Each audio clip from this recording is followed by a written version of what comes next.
आज तारीख है 8 जुलाई 2026 दिन बुधवार। नमस्कार, मैं शिल्पी और स्वागत है आपका हमारे चैनल एमपी खबर में। खबरों में आगे बढ़ते हुए हम सबसे पहले नजर डालेंगे आज के हेडलाइंस पर, फिर जानेंगे खबरों को विस्तार से। इंदौर की 20 साल की जरूरतों को ध्यान में रखकर बदलेगी पूरी जलापूर्ति व्यवस्था। अमृत 2.0 के तहत तैयार हो रहा 5500 करोड़ रुपए का मास्टर प्लान। इंदौर के 5 पुलिस थानों में शुरू हुई ECIT cyber help desk. Online ठगी के पीड़ितों को अब थाना स्तर पर ही मिलेगी तत्काल सहायता। ग्वालियर इटावा हाईवे पर चंबल पुल की मरम्मत अंतिम चरण में। 10 जुलाई के बाद भारी वाहनों के लिए फिर से शुरू हो सकता है आवागमन। ग्वालियर की सूर्यनगर फेज 2 कॉलोनी का होगा कायाकल्प। 78 करोड़ रुपए की परियोजना से बनेंगे 252 आधुनिक हाईटेक मकान। मध्य प्रदेश में मानसून ने पकड़ी रफ्तार। 31 जिलों में भारी बारिश का अलर्ट। कई इलाकों में सामान्य के करीब पहुंचा वर्षा का आंकड़ा। मध्य प्रदेश कांग्रेस में बदल रहे सियासी समीकरण। जीतू पटवारी, उमंग सिंघार और दिग्विजय सिंह की सक्रियता पर बड़ी चर्चा। चलिए खबरों को जानते हैं विस्तार से। इंदौर की 20 साल की जरूरतों को ध्यान में रखकर बदलेगी पूरी जलापूर्ति व्यवस्था। अमृत 2.0 के तहत तैयार हो रहा 5500 करोड़ का मास्टर प्लान। इंदौर शहर की बढ़ती आबादी और भविष्य की जल आवश्यकताओं को देखते हुए नगर निगम ने अगले 20 वर्षों के लिए नई जलापूर्ति व्यवस्था तैयार करने की योजना बनाई है। अमृत 2.0 योजना के तहत करीब 5500 करोड़ की लागत से पुरानी और जर्जर पाइपलाइन बदली जाएंगी, नए जलाशय बनाए जाएंगे तथा पूरे वितरण नेटवर्क का आधुनिकीकरण किया जाएगा। परियोजना का उद्देश्य पानी की बर्बादी और लीकेज कम करना, हर घर तक पर्याप्त और सुरक्षित पेयजल पहुँचाना तथा भविष्य में जल संकट की संभावना को कम करना है। नगर निगम जल्द ही विस्तृत परियोजना रिपोर्ट यानी DPR तैयार कर शासन को मंजूरी के लिए भेजेगा। इंदौर के 5 पुलिस थानों में शुरू हुई ECIT cyber help desk. Online ठगी के पीड़ितों को अब थाना स्तर पर ही मिलेगी तत्काल सहायता। इंदौर पुलिस कमिश्नरेट ने साइबर अपराधों पर तेजी से कार्रवाई के लिए पलासिया, विजयनगर, राजेंद्र नगर, भंवरकुआं और क्राइम ब्रांच में ECIT यानी कि expert cyber investigation team cyber help desk शुरू की है। पुलिस कमिश्नर संतोष कुमार सिंह ने पलासिया थाने में इसका शुभारंभ किया। इन हेल्प डेस्क पर साइबर फ्रॉड, ऑनलाइन स्कैम और डिजिटल भुगतान से जुड़ी शिकायतों पर तुरंत कार्रवाई की जाएगी। पुलिस ने लोगों से अपील की है कि किसी भी वित्तीय साइबर ठगी की स्थिति में बिना देरी के राष्ट्रीय साइबर हेल्पलाइन 1930 पर शिकायत दर्ज कराएं, ताकि ठगी की गई राशि को समय रहते रोका जा सके। ये पहल सेफ क्लिक 2.0 अभियान का हिस्सा है। भोपाल के आदमपुर डंपिंग ग्राउंड से भूजल प्रदूषण का खतरा बढ़ा। आसपास के 10 गाँवों में पानी की गुणवत्ता पर गंभीर सवाल। भोपाल के आदमपुर स्थित डंपिंग ग्राउंड से निकलने वाले लीचिट यानी कचरे का जहरीला रिसाव के कारण आसपास के भूजल के प्रदूषित होने की स्थिति सामने आई है। रिपोर्ट के अनुसार डंपिंग साइट के आसपास बसे करीब 10 गाँवों के भूजल पर इसका असर पड़ा है। कई स्थानों पर पानी की गुणवत्ता खराब पाई गई है, जिससे ग्रामीणों में स्वास्थ्य संबंधी चिंताएं बढ़ गई हैं। विशेषज्ञों ने चेतावनी दी है कि यदि कचरे के वैज्ञानिक निस्तारण और लीचिट ट्रीटमेंट की व्यवस्था नहीं की गई तो आने वाले समय में जल संकट और गंभीर हो सकता है। ग्रामीणों ने स्वच्छ पेयजल उपलब्ध कराने और डंपिंग ग्राउंड के स्थायी समाधान की मांग की है। भोपाल रेलवे स्टेशन पर वंदे भारत और राजधानी एक्सप्रेस के समय एस्केलेटर बंद होने से यात्रियों की बढ़ी परेशानी। कूलियों की भूमिका की जाँच शुरू। भोपाल रेलवे स्टेशन पर वंदे भारत और राजधानी जैसी प्रीमियम ट्रेनों के आवागमन के दौरान एस्केलेटर बंद किए जाने का मामला सामने आया है। यात्रियों का आरोप है कि इससे उन्हें भारी सामान के साथ सीढ़ियों का इस्तेमाल करना पड़ता है, जबकि कूलियों को इसका फायदा मिलता है। लगातार मिल रही शिकायतों के बाद रेलवे प्रशासन ने मामले की जांच शुरू कर दी है। अधिकारियों के अनुसार ये पता लगाया जा रहा है कि एस्केलेटर तकनीकी कारणों से बंद किए जाते हैं या फिर किसी के निर्देश पर। यदि जाँच में लापरवाही या जानबूझकर एस्केलेटर बंद करने की पुष्टि होती है तो संबंधित कर्मचारियों के खिलाफ कार्रवाई की जाएगी। ग्वालियर इटावा हाईवे पर चंबल पुल की मरम्मत अंतिम चरण में। 10 जुलाई के बाद भारी वाहनों के लिए फिर शुरू हो सकता है आवागमन। ग्वालियर इटावा हाईवे पर स्थित चंबल नदी के पुल की मरम्मत का काम अब अंतिम चरण में पहुंच गया है। लोक निर्माण विभाग के अधिकारियों के अनुसार पुल के क्षतिग्रस्त हिस्सों की मरम्मत और तकनीकी परीक्षण लगभग पूरे हो चुके हैं। यदि अंतिम निरीक्षण सफल रहता है तो 10 जुलाई के बाद भारी वाहनों की आवाजाही फिर से शुरू की जा सकती है। पुल बंद होने के कारण ट्रकों और अन्य भारी वाहनों को वैकल्पिक मार्ग से गुजरना पड़ रहा था, जिससे समय और ईंधन दोनों की अतिरिक्त खपत हो रही थी। पुल खुलने से ग्वालियर, भिंड, मुरैना और उत्तर प्रदेश की ओर जाने वाले परिवहन को बड़ी राहत मिलेगी। रतलाम सराफा बाजार में सोना चांदी के नकद और बिल रेट में बढ़ता अंतर बना चिंता का विषय। कारोबारियों ने सरकार से की स्पष्ट व्यवस्था की मांग। रतलाम के सराफा बाजार में इन दिनों सोना चांदी के कैश रेट और बिल रेट के बीच बढ़ता अंतर व्यापारियों के लिए चिंता का कारण बन गया है। कारोबारियों का कहना है कि दोनों दरों में अंतर बढ़ने से ग्राहकों में भ्रम की स्थिति बन रही है और वैध कारोबार प्रभावित हो रहा है। सराफा एसोसिएशन का मानना है कि कर व्यवस्था और बाजार में असमान प्रतिस्पर्धा के कारण ये स्थिति पैदा हुई है। व्यापारियों ने सरकार और संबंधित विभागों से स्पष्ट एवं पारदर्शी व्यवस्था लागू करने की मांग की है, ताकि बिलिंग करने वाले व्यापारियों को नुकसान न उठाना पड़े और बाजार में समान प्रतिस्पर्धा बनी रहे। इंदौर के निर्माणाधीन डबल डेकर फ्लाईओवर के सेगमेंट का हुआ लोड टेस्ट। भारी भार डालकर परखी गई मजबूती और सुरक्षा। इंदौर में निर्माणाधीन डबल डेकर फ्लाईओवर के एक सेगमेंट का सोमवार को लोड टेस्ट किया गया। इस दौरान इंजीनियरों ने फ्लाईओवर पर निर्धारित क्षमता के अनुसार भारी वजन वाले वाहनों और लोड के माध्यम से उसकी मजबूती की जाँच की। परीक्षण का उद्देश्य ये सुनिश्चित करना था कि ताकि फ्लाईओवर भविष्य में भारी यातायात का दबाव सुरक्षित रूप से सहन कर सके। ये अधिकारियों के अनुसार परीक्षण के दौरान संरचना का व्यवहार पूरी तरह मानकों के अनुरूप रहा। परीक्षण की रिपोर्ट आने के बाद निर्माण कार्य के अगले चरण को आगे बढ़ाया जाएगा। ये फ्लाईओवर इंदौर की यातायात व्यवस्था को बेहतर बनाने की महत्वपूर्ण परियोजनाओं में शामिल है। राष्ट्रपति भवन के 8 होम समारोह में दिखेगी मध्य प्रदेश की लोक कला की झलक। भोपाल में विशेष प्रदर्शनी की तैयारियां शुरू। राष्ट्रपति भवन में आयोजित होने वाले 8 होम समारोह में इस बार मध्य प्रदेश की समृद्ध लोक कला और सांस्कृतिक विरासत को विशेष रूप से प्रदर्शित किया जाएगा। इसके लिए भोपाल में तैयारियां तेज कर दी गई हैं। वहीं प्रदर्शनी में प्रदेश की पारंपरिक चित्रकला,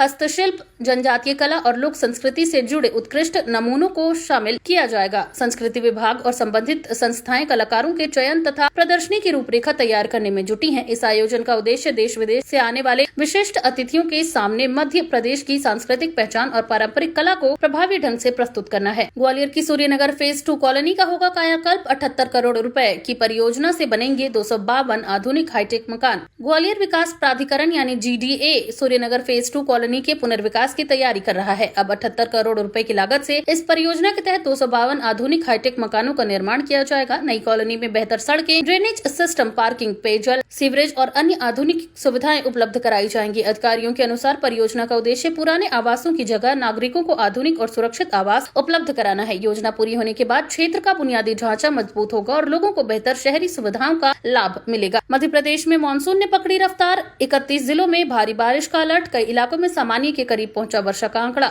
मध्य प्रदेश में मानसून एक बार फिर सक्रिय हो गया है। मौसम विभाग ने 31 जिलों में भारी बारिश का अलर्ट जारी किया है। वहीं भोपाल, इंदौर, जबलपुर, ग्वालियर, उज्जैन समेत कई क्षेत्रों में मध्यम से भारी बारिश की संभावना जताई गई है। पिछले कुछ दिनों में हुई बारिश के कारण प्रदेश का कुल वर्षा आंकड़ा सामान्य के करीब पहुंच गया है। मौसम विभाग ने निचले इलाकों में जलभराव और नदी नालों के किनारे रहने वाले लोगों को सतर्क रहने की सलाह दी है। प्रशासन को भी संभावित भारी बारिश को देखते हुए आवश्यक तैयारियां रखने के निर्देश दिए गए हैं। मध्य प्रदेश कांग्रेस में बदल रहे सियासी समीकरण। जीतू पटवारी, उमंग सिंघार और दिग्विजय सिंह की सक्रियता पर बड़ी चर्चा। मध्य प्रदेश कांग्रेस में संगठन और नेतृत्व को लेकर नई राजनीतिक चर्चाएं तेज हो गई हैं। प्रदेश अध्यक्ष जीतू पटवारी, नेता प्रतिपक्ष उमंग सिंघार और वरिष्ठ नेता दिग्विजय सिंह की बढ़ती सक्रियता को लेकर पार्टी के भीतर नए समीकरण बनने की अटकलें लगाई जा रही हैं। हाल ही के कार्यक्रमों और बैठकों में इन नेताओं की भूमिका को लेकर राजनीतिक गलियारों में लगातार चर्चा हो रही है। हालांकि कांग्रेस नेताओं का कहना है कि पार्टी पूरी तरह एकजुट है और संगठन को मजबूत करने के लिए सभी नेता मिलकर काम कर रहे हैं। आने वाले समय में संगठनात्मक फैसलों पर सभी की नजर रहेगी। 3 नहीं 4 जिलों में एक साथ पदस्थ रहा डॉक्टर। जांच में खरगोन में मिली तैनाती। स्वास्थ्य विभाग में मचा हड़कंप। मध्य प्रदेश के चर्चित डॉक्टर की नियुक्ति को लेकर जांच में नया खुलासा हुआ है। पहले डॉक्टर के 3 जिलों में एक साथ पदस्थ होने की बात सामने आई थी, लेकिन अब जांच में खरगोन में भी उसकी तैनाती के दस्तावेज मिले हैं। यानी डॉक्टर एक ही समय में 4 जिलों में पदस्थ रहा। इस खुलासे के बाद स्वास्थ्य विभाग में हड़कंप मच गया है। मामले की विस्तृत जांच जारी है और संबंधित अधिकारियों की भूमिका भी जांच के दायरे में है। दोषियों के खिलाफ विभागीय कार्रवाई की तैयारी की जा रही है। शाहजहांपुर में इस बार मानसून मेहरबान। पिछले साल की तुलना में अब तक दोगुनी बारिश दर्ज। किसानों के चेहरे पर लौटी मुस्कान। शाहजहांपुर जिले में इस वर्ष मानसून ने अच्छी शुरुआत की है। मौसम विभाग के आंकड़ों के अनुसार जिले में अब तक पिछले वर्ष की तुलना में लगभग दोगुनी बारिश दर्ज की गई है। लगातार हो रही वर्षा से खेतों में पर्याप्त नमी बनी हुई है, जिससे खरीफ फसलों की बुआई को गति मिली है। किसानों का कहना है कि समय पर हुई बारिश से सोयाबीन, मक्का और अन्य फसलों को लाभ मिलेगा। हालांकि प्रशासन ने नदी नालों के किनारे रहने वाले लोगों को सतर्क रहने और जलभराव वाले क्षेत्रों में अनावश्यक आवाजाही से बचने की सलाह दी है। आनंदपुर ट्रस्ट के श्रद्धालुओं की सुविधा के लिए दिल्ली से अशोकनगर तक चलेगी विशेष ट्रेन। ग्वालियर स्टेशन पर भी होगा ठहराव। आनंदपुर ट्रस्ट के श्रद्धालुओं की बढ़ती संख्या को देखते हुए रेलवे ने दिल्ली से अशोकनगर के बीच एक विशेष ट्रेन चलाने का निर्णय लिया है। ये ट्रेन ग्वालियर स्टेशन पर भी रुकेगी, जिससे ग्वालियर और आसपास के जिलों के श्रद्धालुओं को सीधा लाभ मिलेगा। रेलवे द्वारा जारी समय सारणी के अनुसार ट्रेन निर्धारित तिथियों पर दोनों दिशाओं में संचालित होगी। अधिकारियों ने बताया कि विशेष ट्रेन चलाने का उद्देश्य धार्मिक यात्रा के दौरान यात्रियों की सुविधा बढ़ाने और नियमित ट्रेनों पर बढ़ने वाले अतिरिक्त दबाव को कम करना है। जबलपुर के निदान वाटरफॉल में अचानक बढ़ा जलस्तर। पिकनिक मनाने गए 2 युवक बीच धारा में फंसे, रेस्क्यू कर सुरक्षित निकाला गया। जबलपुर के प्रसिद्ध निदान वाटरफॉल में सोमवार को अचानक जलस्तर बढ़ने से पिकनिक मनाने गए 2 युवक बीच धारा में फंस गए। सूचना मिलते ही पुलिस और स्थानीय प्रशासन की टीम मौके पर पहुंची। वहीं रेस्क्यू अभियान चलाकर दोनों युवकों को सुरक्षित बाहर निकाल लिया गया। अधिकारियों ने बताया कि लगातार बारिश के कारण नदी और झरनों का जलस्तर अचानक बढ़ सकता है। प्रशासन ने लोगों से अपील की है कि बारिश के मौसम में झरनों, नदी नालों और तेज बहाव वाले क्षेत्रों में जाने से बचे तथा सुरक्षा निर्देशों का पालन करें। शहडोल में दिन दहाड़े चेन स्नैचिंग। बाइक सवार बदमाश महिला के गले से सोने की चेन छीनकर मौके से फरार। शहडोल